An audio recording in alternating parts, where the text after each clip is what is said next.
Exam खत्म होगा तुम लोगों के? अभी नहीं? यस सर, हो गए। कैसे हुए एग्जाम? अच्छे हो गए। अब कब है दोबारा से?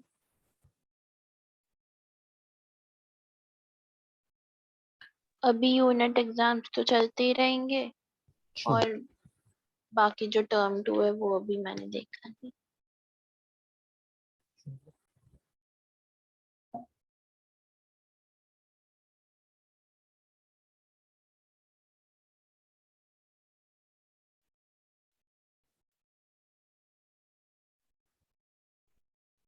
ये सब लोग पता नहीं क्यों इतना लेट गए, निकलने टाइम पे नहीं थे।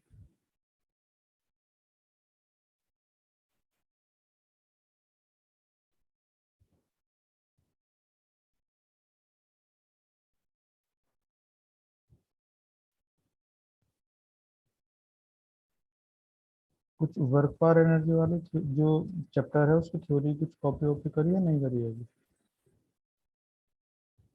आज करूंगी मैं तो। बाकी सब लोगों ने करी है भाई कुछ थोड़ी बहुत?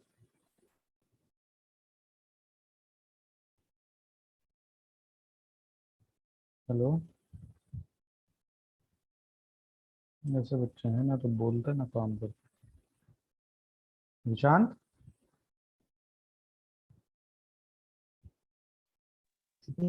Yes sir. अरे वर्क पावर एनर्जी के कुछ नोट्स वगैरह बनाए हैं नहीं बनाए हैं? यस सर, अभी बनाए एक दो पेज किया है अभी। हर्षिका। Yes sir. कुछ लिखा है थोड़ा बहुत नहीं लिखा अभी? Yes sir.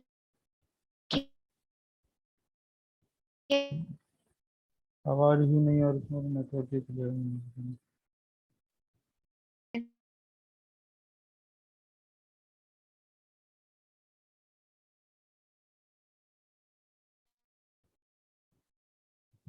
चलो देखते हैं।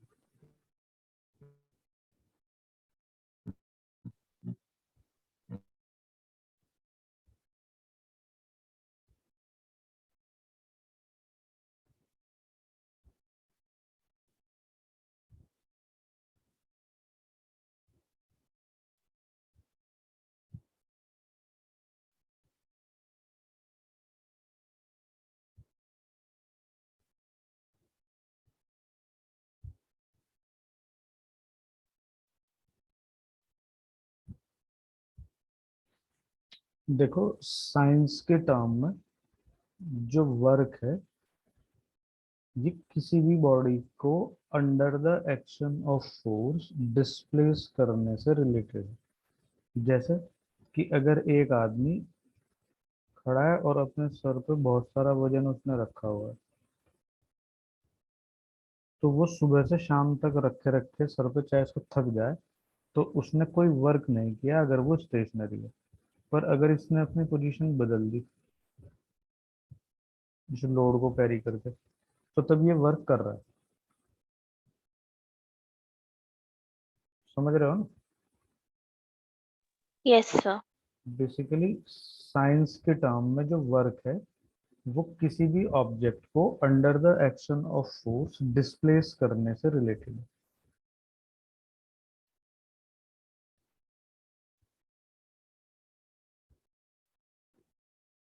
तो यही है कि अगर एक ऑब्जेक्ट के ऊपर फोर्स अप्लाई किया जाए और under the action of force body gets displaced from one position to another. ये पोजीशन वन है और भाई ये यहाँ पे फिर ये पोजीशन टू है। ये डिस्प्लेसमेंट है। तो यहाँ पे here work is being done. तब हम कहेंगे यहाँ कि वर्क हो रहा है। ठीक है। Yes sir. अब इसमें एक टर्म इन्वॉल्व है आगे, फोर्स फील्ड। मतलब मैं तुम्हारे से ये बात पहले भी कह चुका कि इस चैप्टर में बहुत ज़्यादा रिलेवेंट थ्योरी नहीं है। इस चैप्टर को हम बेसिकली इसका यूज भी सीखेंगे इसके न्यूमेरिकल कर करके। तो अभी जैसे इसकी एक आध दिन थ्योरी चलेगी, तो तुम तब तक सर्कुलर मोशन की जो तुम्हारी पेंडिंग प्रॉब्लम है वो कर लेना, जिससे कि जब इसमें सर्कुलर मोशन के रिलेटेड बहुत सारी प्रॉब्लम आएंगी तो वहां पे फिर तुम्हें ज़्यादा दिक्कत ना हो। Okay sir. Force field. अब देखो होता क्या है कि जब हम किसी एक जगह, किसी एक इन्वायरमेंट या किसी एक रीजन में किसी एक बॉडी के ऊपर फोर्स अप्लाई करते हैं, तब वो डिस्प्लेस होती है। तो ये वो रीजन है, फोर्स फील्ड वो रीजन है जिस रीजन में वर्क जब किसी बॉडी को हम कर रहे हैं शिफ्ट करके, तो रिलेटेड बॉडी इन्फ्लुएंस होती है। This is the region in which related bodies are influenced. तो वो रीजन जिसमें कोई भी एक वर्क से रिलेटेड बॉडी इन्फ्लुएंस होती है, तो वही रीजन जो है वो फोर्स फील्ड है। जैसे अगर हम ये कहते हैं कि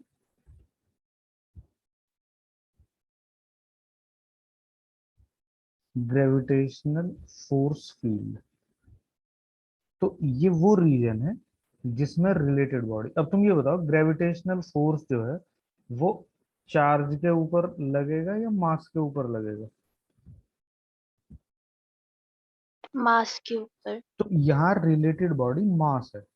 तो मास को जिस इन्वायरमेंट में रखने से वो इन्फ्लुएंस होता है, मतलब इन्फ्लुएंस होने का मतलब वो ग्रेविटेशनल फोर्स एक्सपीरियंस करता है, उसको एक जगह से दूसरी जगह शिफ्ट करने में वर्क करना पड़ता है, वो ऑटोमेटिकली किसी तरफ डिस्प्लेस हो जाए under the action of gravitational force, तो हम कहेंगे कि ये बॉडी इस रीजन में इन्फ्लुएंस्ड है। तो related body mass is influenced in a field. तो जब मास जिस जगह इन्फ्लुएंस्ड हो रहा है तो वो रीजन कहला रहा है ग्रेविटेशनल फोर्स फील्ड। बोलो एग्री हो या नहीं? Yes sir. दूसरा फिर होता है भाई, मतलब एक अपने पास हुआ ग्रेविटेशनल फोर्स फील्ड जिसके रिगार्डिंग जो बॉडी है जो इन्फ्लुएंस होगी उसमें रखने से, वो कौन है? मास। दूसरी है इलेक्ट्रिक फोर्स फील्ड। ये वो रीजन है जिस रीजन में किसी एक चार्ज को रखने से वो इन्फ्लुएंस हो रहा है, रिपल्सिव फोर्स एक्सपीरियंस कर रहा है, अट्रैक्टिव फोर्स एक्सपीरियंस कर रहा है, एक जगह से दूसरी जगह शिफ्ट करने में वर्क करना पड़ रहा है। Charge is influence.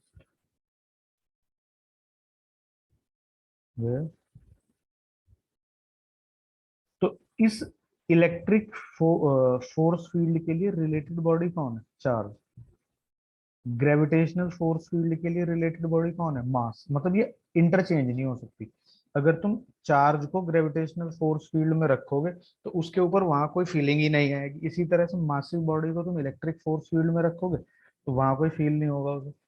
और इसी तरह से नेक्स्ट है मैग्नेटिक फोर्स फील्ड। तो इसके लिए जो रिलेटेड बॉडी है वो है पोल स्ट्रेंथ। ये हम ट्वेल्थ में जाकर पढ़ेंगे क्या होती है। और इससे ये किसके साथ रिलेटेड होती है? ये पोल के साथ रिलेटेड होती है। मैग्नेट के दो पोल होते हैं, नॉर्थ और साउथ।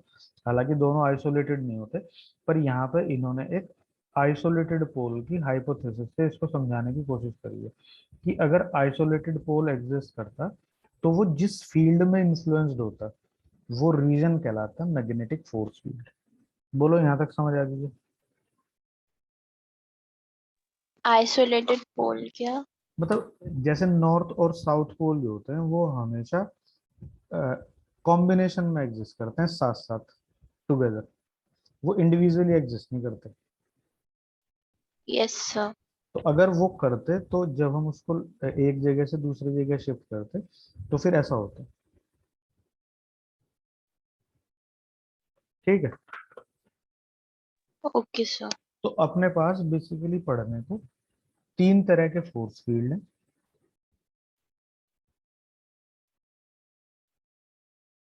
ग्रेविटेशनल फोर्स फील्ड, इसके रिगार्डिंग जो चीज इन्फ्लुएंस्ड होगी इसमें एक जगह से दूसरी जगह शिफ्ट करने में, वो बॉडी है मास। दूसरा है इलेक्ट्रिकल फोर्स फील्ड, इसके लिए रिलेटेड बॉडी है चार्ज। और इनको अगर हम इंटरचेंज कर लें, चार्ज को यहाँ रख दें और मास को यहाँ रख दें, तो ये इफेक्टिव मतलब ऐसा लगेगा ही नहीं कि ये यहाँ अफेक्ट हो रही है। और तीसरा है मैग्नेटिक फोर्स फील्ड,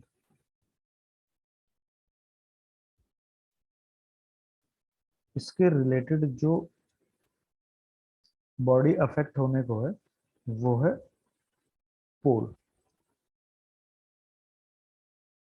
तो फोर्स फील्ड वो रीजन है जिस रीजन में कोई भी उस फोर्स फील्ड से रिलेटेड कोई भी एक बॉडी अफेक्ट हो रही होती है। ठीक है। Yes sir. अब जितने भी ये फोर्स फील्ड होते हैं इनको हम दो कैटेगरी में डिवाइड करते हैं।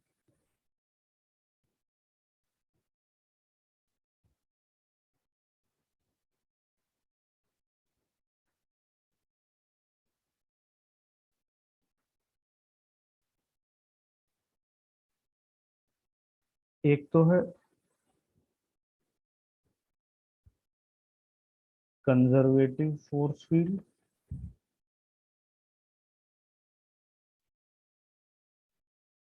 और दूसरा है नॉन कंजर्वेटिव।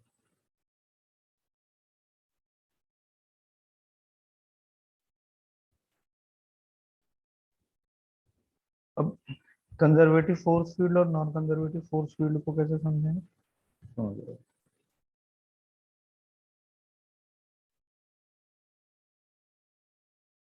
मैं तुम्हें वैसे ही एक एग्जांपल दे के समझा रहा हूँ। जैसे कि ये दो, ये लेवल 1 है,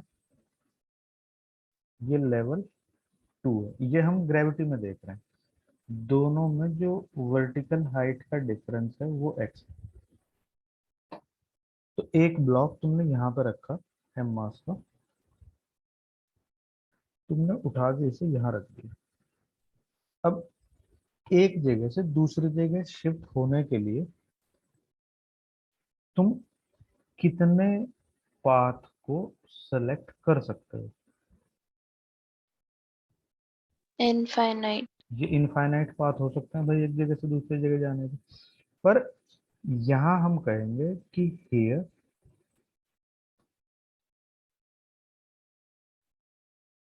चेंज इन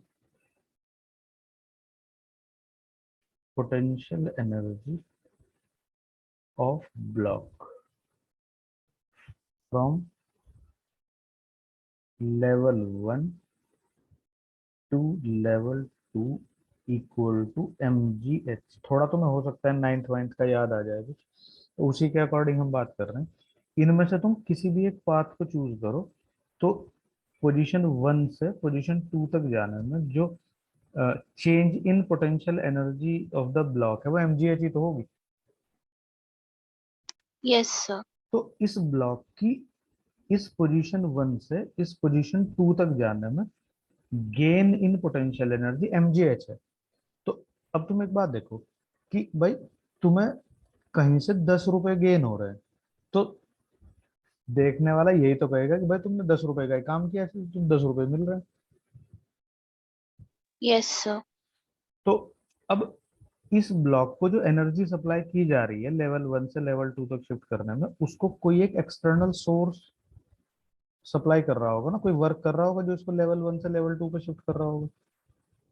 यस सर। तो वो आदमी कितना वर्क करेगा? वो आदमी जितना इसकी एनर्जी में चेंज आया उतना ही उसकी एनर्जी निकली और इसमें घुस गई। Yes sir. तो ये mgh है work done by the source.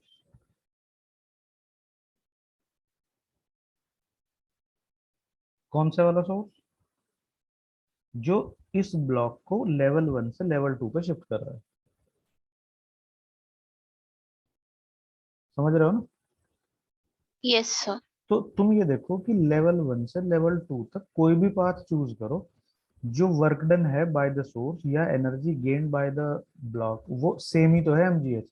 तो ये किस चीज के ऊपर डिपेंड कर रही है कि हम यहाँ से यहाँ जाने में कितना वर्क कर रहे हैं, सिर्फ पोजीशन 1 और पोजीशन 2 पे तो डिपेंड करके कोई सा भी पाथ चूज कर लो चाहे। Yes sir.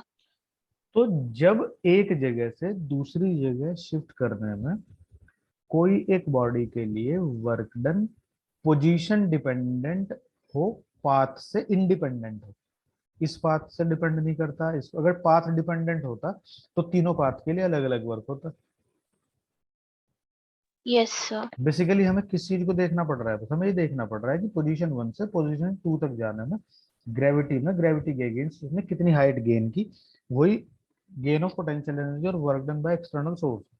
तो यहाँ वर्क डन किसके ऊपर डिपेंडेंट है, work done by the source is position पे। Position dependent and path independent. Yes sir.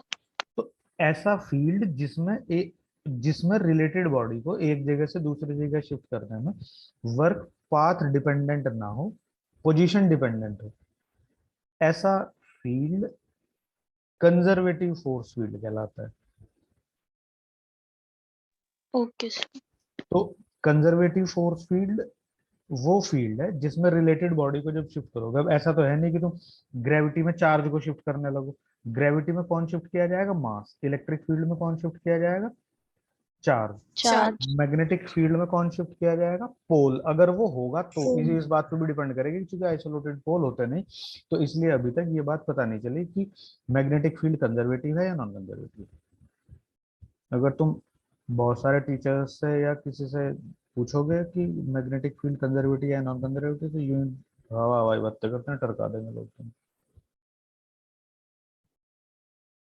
तो इसलिए मैं तुम्हें बता रहा हूँ कि मैग्नेटिक फील्ड कंजर्वेटिव है या नॉन कंजर्वेटिव उसका इसलिए नहीं पता चलता क्योंकि देखो ग्रेविटेशनल फील्ड में कंजर्वेटिव और नॉन कंजर्वेटिव फील्ड डिसाइड करने के लिए तुम एक जगह से दूसरी जगह शिफ्ट करके देख लोगे किसको, मास को, है ना। Yes sir. अगर मान लो इलेक्ट्रिक फील्ड है तो तुम एक जगह से दूसरी जगह शिफ्ट करके देख लोगे किसको, चार्ज को। तो यस सर। यहाँ जिस बॉडी को शिफ्ट करके हम ये चेक कर रहे हैं कि वर्क पाथ डिपेंडेंट है या पोजीशन डिपेंडेंट है, ग्रेविटेशनल फोर्स फील्ड में वो बॉडी मास एग्जिस्ट करती है, इलेक्ट्रिक फील्ड में वो बॉडी चार्ज है वो भी एग्जिस्ट करती है, पर मैग्नेटिक फोर्स फील्ड में एक जगह से दूसरी जगह वर्क पाथ डिपेंडेंट है या पोजीशन डिपेंडेंट है, वो शिफ्ट करने के लिए हमें जरूरत पड़ती पोल की।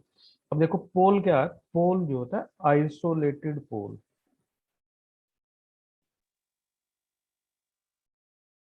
एग्जिस्ट ही नहीं करता। हम कोई मेटल से नहीं कर सकते नहीं एक्चुअली, मैग्नेटिक ना में। ना मतलब क्या होगा कि देखो जैसे ये ग्रेविटी है, तो ग्रेविटी मास के ऊपर ही तो फोर्स लगाती है mg। Yes sir. इसी तरह से इलेक्ट्रिक फील्ड जो है वो चार्ज के ऊपर फोर्स लगाती है। अगर हम ग्रेविटी में चार्ज को रख देंगे तो उस पर फोर्स लगेगा ही नहीं, और इलेक्ट्रिक फील्ड में मास को रख देंगे तो उस पर नहीं लगेगा। तो इसी तरह से मैग्नेटिक फील्ड में फोर्स जो एक्सपीरियंस करता है वो होता है एक मैग्नेट का नॉर्थ पोल या साउथ पोल। जब हम कहते हैं कि किसी एक मैग्नेटिक फील्ड में कोई आयरन जैसी ऑब्जेक्ट जो होती है वो अट्रैक्टिव फोर्स एक्सपीरियंस करती है, तुमने देखा होगा कि वो मेटल चीजों को अपनी तरफ अट्रैक्ट करती है। Yes sir. पर बेसिकली जिस मैग्नेट की वजह से दूसरी मेटेलिक ऑब्जेक्ट अट्रैक्ट हो रही है उसमें भी वो इंड्यूस कर देती है पोल, अपोजिट पोल, और तब उसको अट्रैक्ट करती है। इस कॉन्सेप्ट को हम जब 12th में जाएंगे तो तब पढ़ेंगे, इसलिए अभी से पेंडिंग डाल लेंगे। बस तुम ये समझ लो कि जो पोल एग्जिस्ट करते हैं बेसिकली वो इलेक्ट्रॉन की स्पिन से एग्जिस्ट करते हैं। और ये तुमने पढ़ा होगा कि जब कोई करंट कैरिंग कॉइल है, 10th में पढ़ा होगा तुमने, तो उसको एक साइड से देखोगे तो उसमें करंट तुम्हें क्लॉकवाइज दिखेगी, और दूसरी साइड से देखोगे तो करंट तुम्हें एंटी क्लॉकवाइज दिखेगी। समझ रहे हो।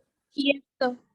तो जिधर से साइड से तुम्हें क्लॉकवाइज दिख रही है उधर तुम्हें एस बनता हुआ दिखेगा, और जिधर से देखने से करंट तुम्हें एंटी क्लॉकवाइज दिख रही है, उधर तुम्हें एन बनता हुआ दिखेगा। तो एक कॉइल का एक फेज तुम्हें नॉर्थ पोल और दूसरा फेज तुम्हें साउथ पोल कहलाता है। Yes sir. ये हो सकता है तुमने टेंथ में पढ़ा हो थोड़ा बहुत। तो इसी तरह से जब इलेक्ट्रॉन अपने एक्सिस के अबाउट स्पिन करेगा, तो मोशन ऑफ चार्ज पार्टिकल भी इक्विवेलेंट होती है करंट के। तो जब ये इलेक्ट्रॉन स्पिन करेगा तो यहाँ पे भी हमें करंट लूप दिखेगा। अब उस करंट लूप का एक पोल साउथ पोल होगा, दूसरा पोल नॉर्थ पोल होगा। तो इसका मतलब इलेक्ट्रॉन की स्पिन के साथ ही साउथ पोल और नॉर्थ पोल एसोसिएट हो जाते हैं। समझ रहे हो?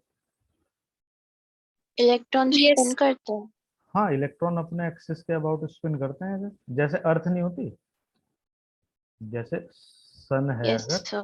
तो सन के अराउंड जैसे अर्थ मान लो ऐसे चल रही है आगे को, तो पर वो अपने एक्सिस के अबाउट रोटेट भी तो करती है। ये 24 आवर्स में रोटेट हो जाती है, और ये पूरा सर्कल जो है वो 365 डेज में कर लेती है। अच्छा, यस सर। जिसमें स्पिन नहीं होती उसमें मैग्नेटिक फोर्स नहीं लगेगी? दोबारा बोलो, क्या कह रही हो? जिसमें इलेक्ट्रॉन स्पिन नहीं होगा तो उसमें मैग्नेटिक फोर्स नहीं लगेगी ना? नहीं, मतलब उसमें इलेक्ट्रॉन पोल नहीं बनेंगे। नहीं, इलेक्ट्रॉन तो सब जगह ही स्पिन होता है, ऐसा कोई इलेक्ट्रॉन नहीं है जो स्पिन नहीं होता। Okay sir. बेसिकली होता क्या है कि जब एक नॉन मैग्नेटिक सब्सटेंस होता है जो मैग्नेट की शेप में नहीं है, तो उनके इलेक्ट्रॉन की स्पिन जो है, ये थोड़ा सा तुम्हारे से हटके टॉपिक हो गया पर फिर भी बताया तो, वो इस तरह से रैंडमली ओरिएंटेड रहते हैं थर्मल एनर्जी की वजह से। क्योंकि थर्मल एनर्जी की वजह से सारी चीजें हिलती डुलती रहती हैं। तो इसकी वजह से जैसे इनफाइनाइट वेक्टर्स अगर किसी बॉडी पर रैंडमली अप्लाइड हो तो उनका सबका नेट रिजल्टेंट जीरो आएगा। तो ये इलेक्ट्रॉन जो है, ये सारे के सारे छोटी छोटी मैग्नेट की तरह बिहेव करती हैं, पर वो मैग्नेट रैंडमली ओरिएंटेड है स्पेस में। इसलिए इस सब्सटेंस का नेट मैग्नेटिक फील्ड जीरो हो जाता है। पर इसे हम शेप में कर दे तब वो मैग्नेटिक ना बन ना, जाएगा, जब है हम ना? इसको जब हम इसको एक्सटर्नल फील्ड में रखेंगे, जब हम इसको एक्सटर्नल मैग्नेटिक फील्ड में रखेंगे, तो ये सारे के सारे जो इलेक्ट्रॉन है फिर ये एक डायरेक्शन में अलाइन हो जाएंगे ऐसे। Okay sir. मतलब ऐसा समझो कि जैसे हमारे पास इनफाइनाइट फोर्सेस है, मान लो 0.01 न्यूटन का एक फोर्स है, एक इधर लग रहा है, एक इधर लग रहा है, एक इधर लग रहा है, मतलब इनकी डायरेक्शन का कोई काउंट ही नहीं है कि किधर अप्लाई हो रहा है। तो तुम बगैर किसी से पूछे कह दो कि इनका नेट रिजल्टेंट कितना होगा, जीरो। ठीक है ना? Okay sir. पर जब ये सारे के सारे 0.01 न्यूटन के जो फोर्स है वो एक पर्टिकुलर डायरेक्शन में ओरिएंटेड हो जाएंगे, तो एक बहुत बड़ा फोर्स जनरेट कर लेंगे।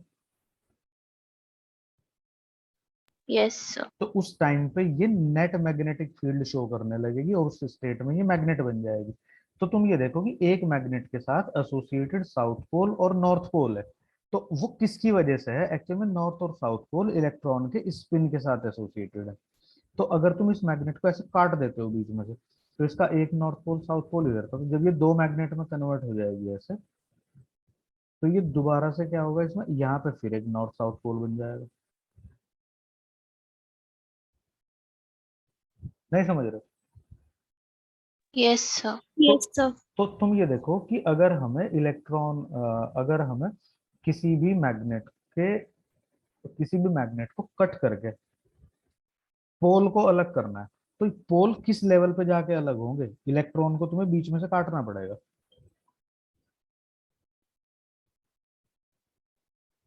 बोलो।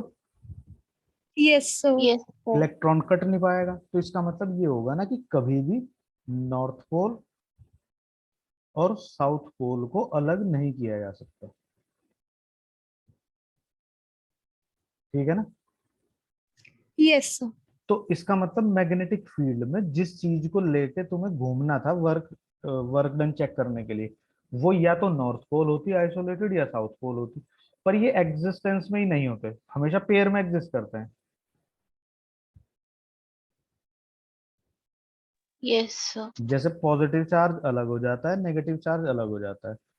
अगर ये हमेशा एक ही साथ हो तो इसको तुम इलेक्ट्रिक फील्ड में लेके चलोगे तो जितना वर्क इस पर किया जाएगा उतना ये वर्क खुद कर देगा, तो नेट वर्क डन हमेशा जीरो ही दिखेगा, क्योंकि ये नीचे से ऊपर ले जाने में हायर पोटेंशियल की तरफ एनर्जी गेन करेगा, ये लूज कर देगा।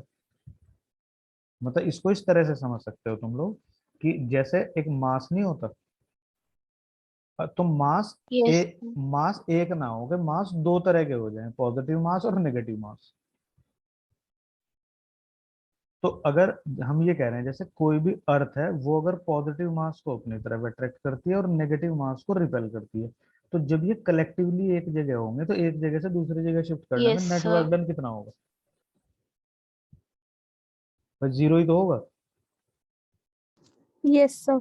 तो इस तरह से हम देखें तो कभी भी, क्योंकि जो इंडिविजुअल पोल्स होते हैं वो एग्जिस्ट नहीं करते, तो इंडिविजुअल पोल के बिहाफ पे जो रिलेटेड बॉडी थी ना, जिसको हम कह रहे थे कि एक जगह से दूसरी जगह शिफ्ट करने में रिलेटेड बॉडी इन्फ्लुएंस और नॉट, तो ये इनके आगे लिखी थी हमने। तो रिलेटेड बॉडी जो होती है वो पोल, तो पोल क्या होता है कि मैग्नेटिक फील्ड के केस में चेक करने वाली जो बॉडी है पोल, वो एग्जिस्ट ही नहीं करती इंडिपेंडेंट।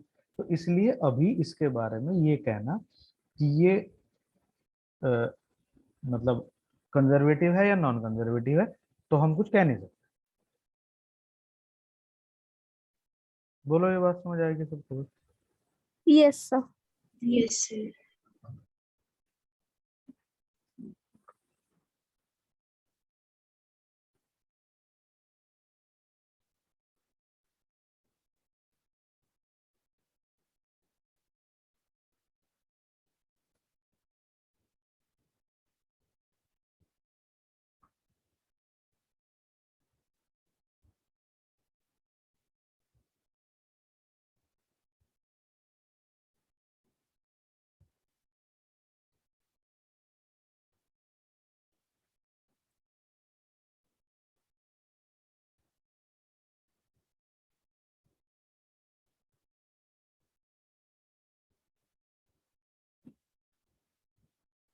देखो, जब किसी बॉडी के ऊपर हम फोर्स अप्लाई करते हैं और उस फोर्स के अंडर में ये बॉडी डिस्प्लेस हो रही है, मान लो फोर्स तुम अप्लाई कर रहे हो ऐसे, और ये डिस्प्लेस हो रही है अपनी ओरिजिनल पोजीशन से इस नई पोजीशन में, तो तुम यहाँ देखो ये यहाँ से यहाँ शिफ्ट हो रही है, पोजीशन 1 है, ये पोजीशन 2 है। तो पोजीशन 1 से पोजीशन 2 पे अगर देखोगे तो डिस्प्लेसमेंट ये है, और हमने जो फोर्स अप्लाई किया है अगर वो हॉरिजॉन्टल से थीटा एंगल पे है तो फोर्स ये है। तो ये दो वेक्टर है, एक डिस्प्लेसमेंट वेक्टर है, एक फोर्स वेक्टर है। तो यहाँ जो वर्क होगा वो बेसिकली फोर्स और डिस्प्लेसमेंट का मल्टीप्लीकेशन होता है, force multiplied by displacement equal to work. अब देखो ध्यान से, मैंने तुम्हें वेक्टर्स पढ़ाए थे, तो तब मैंने तुम्हें बताया था कि जब वेक्टर्स के साथ हम डील करते हैं मल्टीप्लीकेशन ऑफ वेक्टर्स, तो मल्टीप्लीकेशन ऑफ वेक्टर को हमने दो कैटेगरी में डिवाइड किया था, एक था स्केलर प्रोडक्ट और दूसरा था वेक्टर प्रोडक्ट। ऐसा हमें क्यों करना पड़ा था? क्योंकि जब हम दो वेक्टर्स का मल्टीप्लिकेशन कर रहे थे तो कुछ केसेस में जो रिजल्टेंट था हमें स्केलर मिल रहा था, और दो वेक्टर्स के मल्टीप्लिकेशन से जो आउटकम था रिजल्टेंट क्वांटिटी कुछ केसेस में वेक्टर मिल रही थी। तो जिन केसेस में दो वेक्टर्स के मल्टीप्लिकेशन से रिजल्टेंट स्केलर मिलता है उसको हमने स्केलर प्रोडक्ट कहा, और उन दोनों वेक्टर के बीच में मल्टीप्लिकेशन का साइन हमने डॉट लगाया। और जब दो वेक्टर्स का मल्टीप्लिकेशन हमें एक रिजल्टेंट क्वांटिटी देता है जो कि वेक्टर हो, तो उस प्रोडक्ट को हमने वेक्टर कहा, और वहां पे हमने मल्टीप्लिकेशन के साइन को रिप्रेजेंट करा क्रॉस साइन से। ये हमने दो साइन इसलिए चूज करे हैं क्योंकि ये भी मल्टीप्लिकेशन है, ये भी मल्टीप्लिकेशन है। इसका मैंने तुम्हें एग्जांपल भी दिया था कि अगर किसी के घर में ट्विंस हैं तो मम्मी क्या करती है भाई, दोनों को अलग अलग आइडेंटिफाई करने के लिए उनको अलग अलग तरह के कपड़े पहनाती है। नहीं तो पता चला कि जब नहलाने का नंबर आएगा तो एक को ही 2 बार नहला दिया जाएगा। समझ रहे हो ना? Yes sir. तो ये बात तब भी हुई थी जब हम वेक्टर पढ़ रहे थे कि अगर हम यहाँ मल्टीप्लिकेशन को रिप्रेजेंट करने के लिए दो अलग अलग साइन यूज कर रहे हैं, तो बेसिकली इन साइन का सिग्निफिकेंस सिर्फ इतना है कि ये हमें ये बताए कि यहाँ पे जो आउटकम है वो स्केलर है, और जहाँ ये वाला साइन हो वहां पे आउटकम जो है वो वेक्टर है। वेक्टर। हाँ, तो वर्क जो है हमें पहले से ही पता है कि भाई ये स्केलर होता है, और ये फोर्स जो कि वेक्टर है, और डिस्प्लेसमेंट जो कि दूसरा वेक्टर है, इन दोनों के मल्टीप्लिकेशन से ये मिल रहा है। तो सीधा सीधा हम कहेंगे कि भैया एफ और डिस्प्लेसमेंट का जो डॉट प्रोडक्ट है वही वर्क है। और बेसिकली अगर तुम वर्क को चेक करो तो ये हो जाएगा magnitude of F magnitude of S into cos theta, क्योंकि यही डॉट प्रोडक्ट की डेफिनेशन भी थी, product of two vectors with cos of angle between them. ठीक है ना? Yes sir. तो जो वर्क है, जब हम किसी फोर्स के अंडर में वर्क करेंगे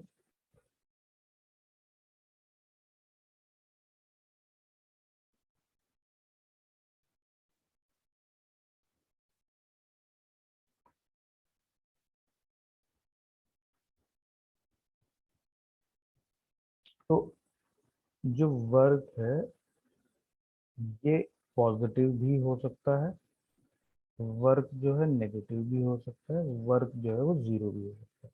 वो इस बात पर डिपेंड करता है कि अगर यहाँ थीटा लेस देन 90 है तो cos थीटा पॉजिटिव होगा, तो उस केस में वर्क डन पॉजिटिव होगा। अगर थीटा 90 से बड़ा है तो ये नेगेटिव वर्क होगा, और अगर थीटा 90 है मतलब फोर्स परपेंडिकुलर एक्ट हो रहा है, तो उस केस में वर्क डन जीरो होगा।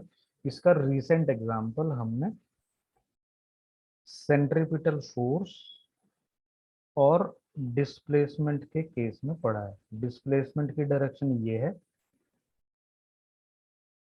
किसी भी सर्कुलेटिंग बॉडी के लिए, उसके ऊपर सेंट्रीपिटल फोर्स सेंटर की तरफ लगता है, तो इनके बीच में 90 डिग्री फोर्स होने से जो वर्क करना है सेंट्रीपिटल फोर्स को वो जीरो होता है, इसलिए ये कांस्टेंट स्पीड से घूमता रहता है। बोलो ये बात समझ आई या नहीं?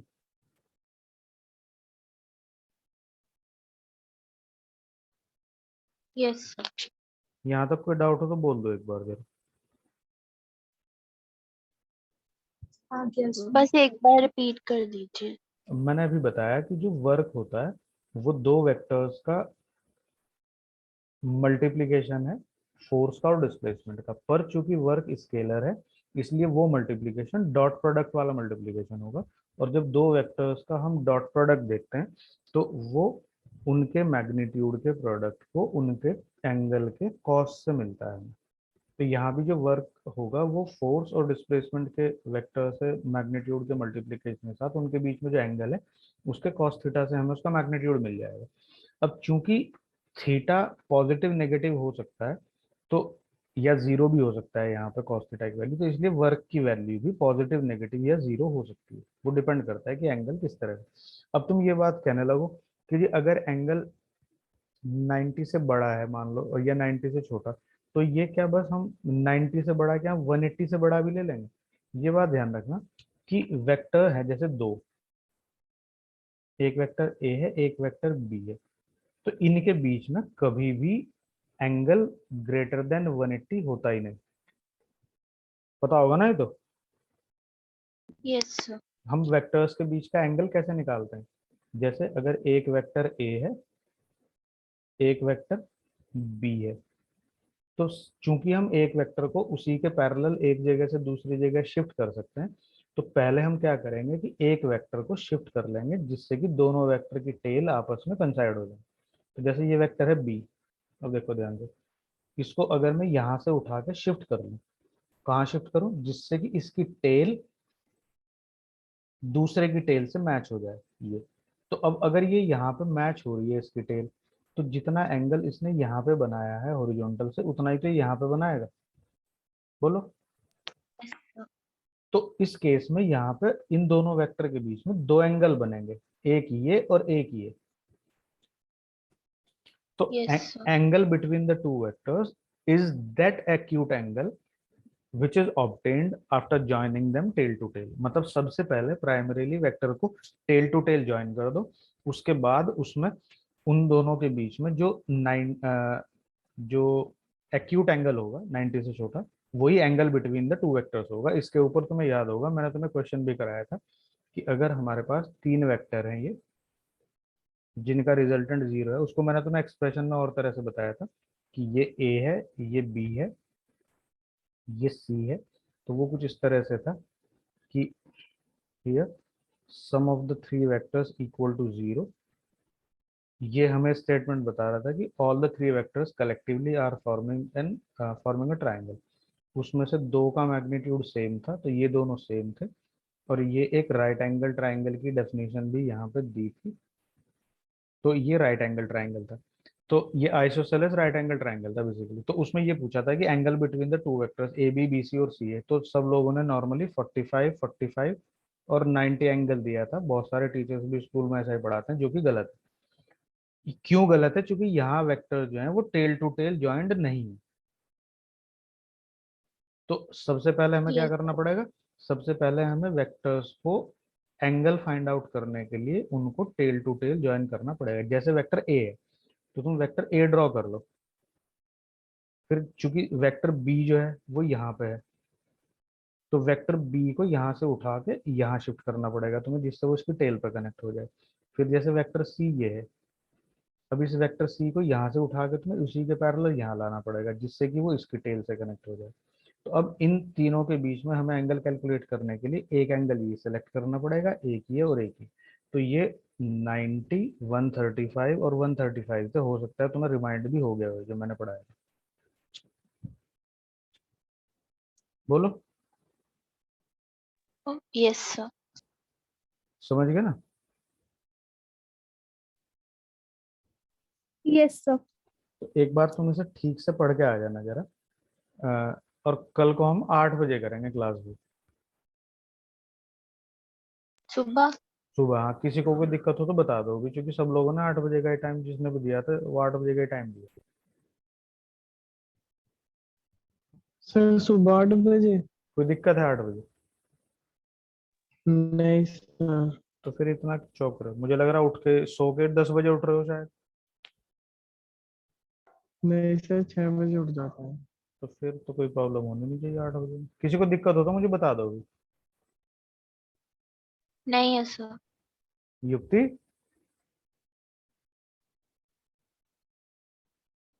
युक्ति अब बोलेगी नहीं सुबह से, तो दिक्कत हुई तो बताइए। ये हर्षिका,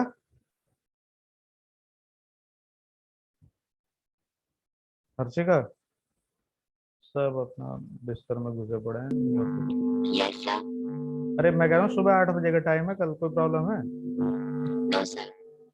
रिया, रिया, Yes.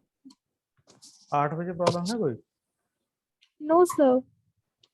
ठीक है, और भी पूछ लेता हूँ कौन कौन है। शांभवी, नहीं सर, ठीक है टाइम। और वो तुम्हारी फ्रेंड थी दूसरी, क्या नाम था उस लड़की का? मैं नाम ही भूल गया। डॉली है क्या नाम है? अदिति। अदिति। वो तो आई थी और चली गई शायद।